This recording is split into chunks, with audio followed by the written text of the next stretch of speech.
ততদিন আপনার এই মেশিন চালু থাকবে। কোনো কোনো জিনিস আল্লাহ পাক ডবল ডবল করে দিয়েছে, যদি একটা খারাপ হয়ে যায় তাহলে হয়তো আর একটা দিয়ে চলবে। আল্লাহ পাক এত বড় নিয়ামত দিয়ে দিয়েছেন, তবু আমরা সেই আল্লাহকে চিনতে পারলাম না, আল্লাহকে ভুলে গেলাম। আল্লাহ পাক এত সুন্দর জবান দিয়েছেন, এই জবান দিয়ে আমরা সারাদিন গালি গালিগালাজ করি, না সারাদিন আমার এই জবান দিয়ে আল্লাহর জিকির করি? সারাদিন আল্লাহ পাকের জিকির হয় না সারাদিন আল্লাহ পাকের গালিগালাজ হয়? এটা আমাদের খেয়াল রাখতে হবে। আর একটা জিনিস,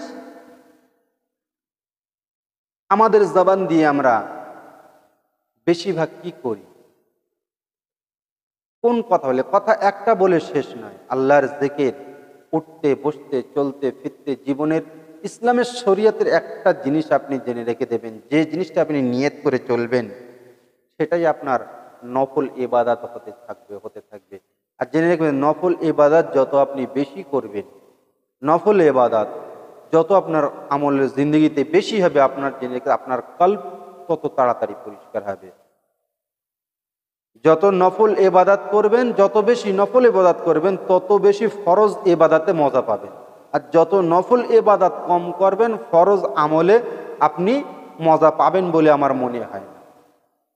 হতেই পারে না, কেন নফল ইবাদতের এত, নফল ইবাদত সির্ফ নামাজের পার্টিতে নয়, উঠতে বসতে চলতে ফিরতে শুতে বলতে দেখতে সমস্ত কিছুতে আল্লাহ পাকের নফল ইবাদত আছে। আপনার জবান দিয়ে যদি আপনি কাউকে একটা ভালো কথা বলেন, আপনি জেনে রেখে দেবেন এটা আপনার নফল ইবাদতের সওয়াব আপনি পাবেন। আপনার জবান দিয়ে আপনি সারাদিন সুবহানাল্লাহ সুবহানাল্লাহ সুবহানাল্লাহ সুবহানাল্লাহ আপনি তাসবিহ করতে থাকবেন, জেনে রেখে দেবেন আল্লাহ পাকের আল্লাহ পাক আপনাকে নফল ইবাদতের সওয়াব আল্লাহ পাক আপনাকে দেবে।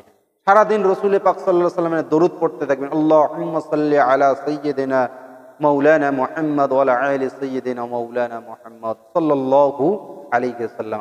और फिर सलाम पढ़ना, सलातु वस्सलामु अलैका या रसूलल्लाह, सलातु वस्सलामु अलैका या हबीबल्लाह, वस्सलातु वस्सलामु अलैकुम या सय्यिदुल मुरसलिन सल्लल्लाहु अलैहि वसल्लम सल्लल्लाहु अलैहि वसल्लम सल्लल्लाहु अलैहि वसल्लम।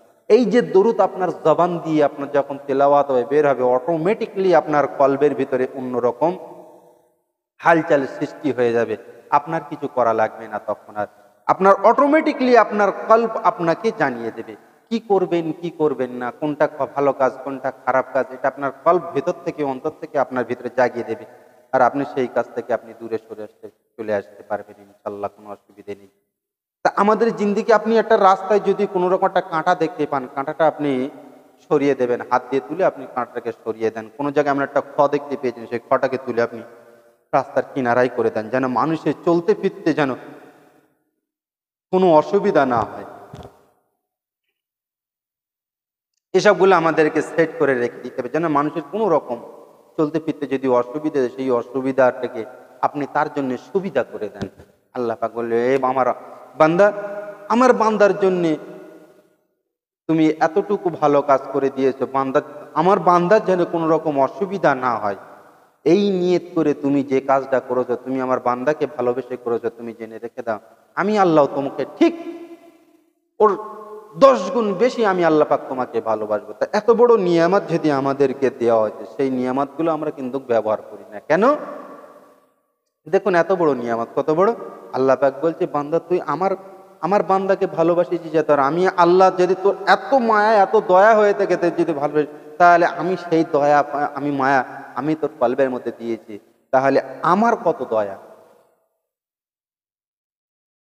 এসবগুলো আপনাদেরকে চিন্তা করতে হবে, ফিকির করতে হবে, জিকির করতে হবে, এসবগুলো আপনাকে স্মরণ করতে হবে। যখন আপনি এসব জিকির আর ফিকির চিন্তাধারা যদি আপনি না করেন, তাহলে আপনি এসব জিনিসগুলো পাবেন না, এসব জিনিসগুলো থেকে আপনাকে দূরে সরে যাবে। আমার জবান দিয়ে, আমার জবান দিয়ে আমি কেমন কথা বলছি, আমি যার সঙ্গে যদি আমি কাউকে যদি আমি একটা কোনো কথা বলি, আমার এই জবান দিয়ে সেই কথা শুনে সে খুশি হবে না অখুশি হবে, এটাও আমাকে চিন্তা করতে হবে। যদি সে খুশি হয়ে যায়, আলহামদুলিল্লাহ, আপনার জবান পাক হতে থাকবে আস্তে আস্তে। দেখবেন আপনার জবান দিয়ে তখন কোনো রকম খারাপ বেফজুল কথাবার্তা আপনার জবান দিয়ে বার হবে না। তখন আপনি কি করবেন? আস্তে আস্তে নিজেকে পরিবর্তন হতে থাকবেন। অটোমেটিকলি তখন আপনাকে সকল জিনিস আপনাকে ভালো লাগতে শুরু হবে। আর যদি এসবগুলো যদি আপনি না করেন, এর উল্টো বিপরীতে যদি করেন, আপনি এমন একটা কথা বলে দিয়েছেন, একজনের বিরুদ্ধে আরেকজনের সঙ্গে ঝগড়া লেগে গেল, আপনার কথা শুনে একজনের মনেও দুঃখ লাগলো, কষ্ট লাগলো, এমন মজ মস্তিতে করতে করতে একজনকে ব্যথা দিয়ে দিলেন, তাতে সে মনে ব্যথা পেয়ে গেল। এইরকম কাজগুলো কিন্তু আমাদের করা নিষেধ। আপনি হয়তো বলবেন, ও ইয়ার্কি বোঝে না। এমন নয়, ইয়ার্কি যে যেমন বুঝবে তার সঙ্গে ঠিক তেমন আপনারা ইয়ার্কি ঠাট্টা আপনারা করবেন। এমন ইয়ার্কি ঠাট্টা করবেন না যে আপনার ইয়ার্কি ঠাট্টাতে তার মনে ব্যথা পাবে। এটা আপনাকে বুঝতে হবে। আপনি জানেনও বটে, অনেকে জানে যে ওকে রাগিয়ে দেবো, রাগিয়ে দিলে আমরা মজা নেব, এমন নয়। একটা মানুষকে এক দুবার সকলে মিলে হাসলে সেটা একটা অন্যরকম ফিল করা যায়। একজনকে দুঃখ দিয়ে করলে নিজের ভিতরে একটা হেভিয়ানা পয়দা। যেমন হেভিয়ানা বলতে, আমি দেখ ওকে কেমন ভাই ঠকাতে পারি, কেমন ওকে আমি আজকের করবো, রাগিয়ে দেবো। রাগিয়ে দিল, এই যে এসবগুলো কাজগুলো আপনারা করবেন না। আপনি এমন একটা কথা বললেন, একজনের সঙ্গে আরেকজনের ঝগড়া লেগে গেল। এমন একটা কথা বললেন, এক নেতার সঙ্গে আর এক নেতার সঙ্গে ঝগড়া বেঁধে গেল। আপনার জবান দিয়ে এমন এক কথা বললেন, ভাই ভাই তুই খুনোখুনি হয়ে গেল, ভাই ভাই তুই লড়ালড়ি হয়ে গেল। আপনার জবান দিয়ে এমন এক কথা বলেছেন, সেই আপনার কথা দিয়ে একটা বিবাদ, একটা ফাসাদ তৈরি হয়ে গেল। এই যে কথাবার্তাগুলো, এই যে লাফজ, এই যে জবান আপনি ব্যবহার করবেন, এই জবানগুলো যদি ব্যবহার করেন, তাহলে আপনার আস্তে আস্তে ধীরে ধীরে আপনার কলবের ভিতরে, আপনার কলবের উপরে দাগ পড়তে থাকবে। পড়তে পড়তে পড়তে পড়তে যখন আপনার কলবে পুরো দাগ হয়ে যাবে, না কলব পুরো কালো নোংরা হয়ে যাবে, সিয়া হয়ে যাবে, তখন আপনার আর কোনো চোখের গুণা বলো, চাই মুখের বলো, চাই জবানের বলো, চাই হাত কান বলো, তখন আপনার আর কোনো কথা, আপনার কোনো কাজ আপনার আর কাজে আসবে না। কাজে আসবে না বলতে যেমন কেমন, আপনি কোনো কাজ করে কিন্তু যখনই মজা পাবেন তটটুকুনি ওই পর্যন্ত আপনার মজা, তার পরবর্তীকালে আপনি আর কোনো স্বাদ পাবেন। তার পরবর্তীতে আপনার এবারে অন্তরের ভিতরে, কলিজার ভিতরে আপনার যেন একটা অশান্তি ভোগ পয়দা হবে, অশান্তির একটা সৃষ্টি তৈরি হবে। এটা কনফার্ম, এটা হবেই হবে। আপনি কখনো কোনো দিনের জন্য এটাকে আপনি অ্যাভয়েড করতে পারবেন না। এটা আপনার জীবনে হবেই।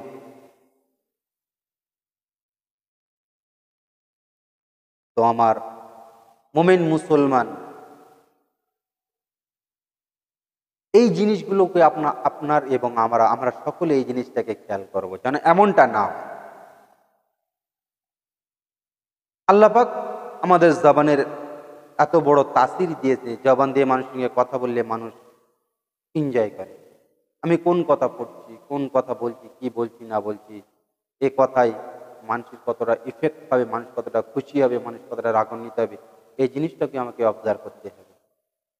এসবগুলো চিন্তাধারা যখন আপনি কথা বলবেন, তখন আপনি এটা চিন্তা করেন যে আল্লাহ পাক এই কথা বলাতে, আল্লাহ পাক তুমি আমাকে এত বড় নিয়ামত দান করেছো, কোনো তেল পানি কিছুই না, যে খোরাকটা আমরা যে খেয়ে যাচ্ছি, সেই খোরাকের কারণেই আল্লাহ পাক আমার শরীরের ভিতরে প্রোটিন তৈরি হচ্ছে, তার থেকে উৎপন্ন হচ্ছে সমস্ত কিছুর ফিউচার। এর থেকে বড় নিয়ামত কি হতে পারে?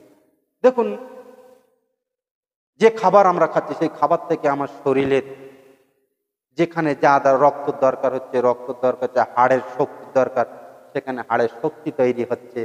খালি মুখ দিয়েছেন আল্লাহ পাক, এই মুখ দিয়ে আমার কত রকম স্বাদ। এর আগে তো কথাবার্তা হয়ে গেল, এখন আমি একটা সাইড এবার আপনার শুনে বড় ইন্টারেস্টিং এর আর বড় মজাদার।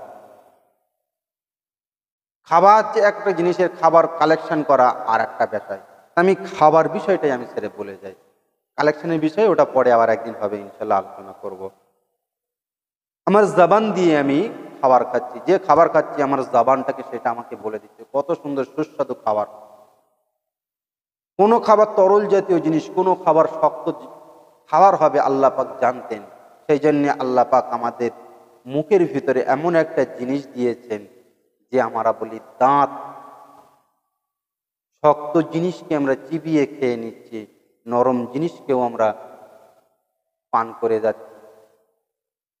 কোন জিনিসটাকে চিবানোর জন্য আল্লাহ পাক দাঁত দিয়েছেন, সেই স্বাদটাকে গ্রহণ করার জন্য আল্লাহ পাক আমাদেরকে একটা জীবও দিয়েছে, জবান দিয়েছে। সেই জবান দিয়ে কোন জিনিসটি কি স্বাদ আল্লাহ পাক আমাদেরকে জানিয়ে দিচ্ছে। এই যে যত রকম খাবার, এত বড় নিয়ামতের স্বাদ আমরা দুনিয়ার এই জবানে যখন আমরা চেক করছি, বলে দিতে পারছি কোনটা নুন বেশি আছে, কোনটা নুন কম আছে, কোনটা কিসের কি হয়েছে না আছে। জবানে যখন লাগাবার সঙ্গে সঙ্গে জবান আমাদেরকে বলে দেবে। এই যে কম্পিউটার মেশিন অটোমেটিক, আপনাকে কোনো সুইচ টেপে লাগবে, শুধু আপনার জবানে দিয়ে দেবে ঝাল না মিষ্টি, আপনাকে বলে দেবে। দিমাগ আপনাকে বলে দেবে এটা ঝাল না মিষ্টি। তাহলে আল্লাহ পাক আমাদের চোখের কত বড়, মানে জবানের কত বড় নিয়ামত দিয়েছে। খালি কথা বলছি, আমার জবানটা নড়ালেই একটা বাক্য তৈরি হয়ে যাচ্ছে, খালি এটা নয়, এই জবান দিয়ে আরো অনেক কিছু আমরা খাবার টেস্ট করে থাকি। এসবগুলো যখন অনুভব করি, অনুভব করার পরে আমরা যখন আল্লাহ পাকের দরবারে শুকরিয়া যদি আদায় না করি, আল্লাহ পাক বড় নারাজ হয়ে যায়। আল্লাহ পাক বলছে, হ্যাঁ রে আমার বান্দা, আমি এত বড় নিয়ামত দিলাম তোদের উপরে, আর তোরা আজকে আমার শুকরিয়া আদায় না করে তোরা তোদের মতো না চলছিস। আমার কথা কি তোদের মনে পড়ে না? এই কথাবার্তা আপনাদের বলা হয়। জবান দিয়ে খাবার খেলাম, খাবার খাওয়ার পরে আমাদেরকে যে খাবার খেলাম সেই খাবারের যে প্রোটিন, খাবারের যে নির্যাসগুলো আমাদের শরীরে ঢোকার পরে তার যে প্রোটিনগুলো শরীর থেকে সম্পূর্ণ আলাদা আলাদা হয়ে যায়। তার যে তার যে মেটিরিয়ালস, প্রত্যেক শরীরে হাড়ের জন্য যে মেটিরিয়ালস দরকার হাড়ের ভিতরে প্রবেশ করছে, শরীরের যে রক্তের দরকার সেই শরীরের রক্ত তৈরি হয়ে গেল। বাকি জিনিস যখন বেরিয়ে আসা হয়ে গেল, তখন সেটা আবার যেটা দরকার সেটা কাজে লেগে গেল, যেটা দরকার নেই সেটা আবার বাইরে বেরিয়ে আসে সময় মতো। তাহলে আমাদেরকে খেয়াল রাখতে হবে, অবজার্ভ করতে হবে আমাদের জবানকে। আল্লাহ পাক যে জবান দিয়েছে, যে মুখ দিয়েছে, সেই মুখের আমরা কতটা হক আদায় করছে, কতটা আল্লাহ পাকের শুকরিয়া আমরা আদায় করছি, এটা আমাদেরকে খেয়াল রাখতে হবে। এটা আমাদের শুকরিয়া যদি আমার আল্লাহ পাকের দরবারে যদি আমরা শুকরিয়া যদি আদায় না করি, আল্লাহ পাক বড় নারাজ হয়ে যায় যে বান্দা এরা হচ্ছে নাশকর গুজার। যখন আল্লাহর দরবারে শুকরিয়া দেখেন, আল্লাহ বড় খুশি হয়ে যান, দেখো বান্দা আমার শুকরিয়া আদায় করে। যে খাবার খাই, যে খাবারের প্রোটিনগুলো আমাদের শরীরে কাজে লাগছে, তার থেকে আমাদের দিমাগের উন্নতি হচ্ছে, শরীরের গঠন বাড়ছে, হাড়কে মজবুত করছে। এ সমস্ত কিছু যখন একটা মেশিনে একটা শরীরের ভিতরে থেকে তৈরি হয়ে আবার শরীরের ভিতরে কাজে লেগে যাচ্ছে, তখন আবার যেটা কাজে লাগছে না সেটা আবার বাইরে বেরিয়ে যাচ্ছে। এই ব্যবস্থাও আল্লাহ পাক করিয়ে দিয়েছে। তাহলে আমরা চিন্তা করি না কেন, আমরা আল্লাহর দরবারে শুকরিয়া কেন আদায় করি না? এটাই আমাদের চিন্তার বিষয়। আল্লাহ পাকের যে জবান আমাদেরকে, সেই জবান দিয়ে আমাদের বেশি বেশি করে শুকরিয়া আদায় করুন। আজকেরই চোখ আর মুখ, এখনো বাকি আছে কান, হাত এবং পা।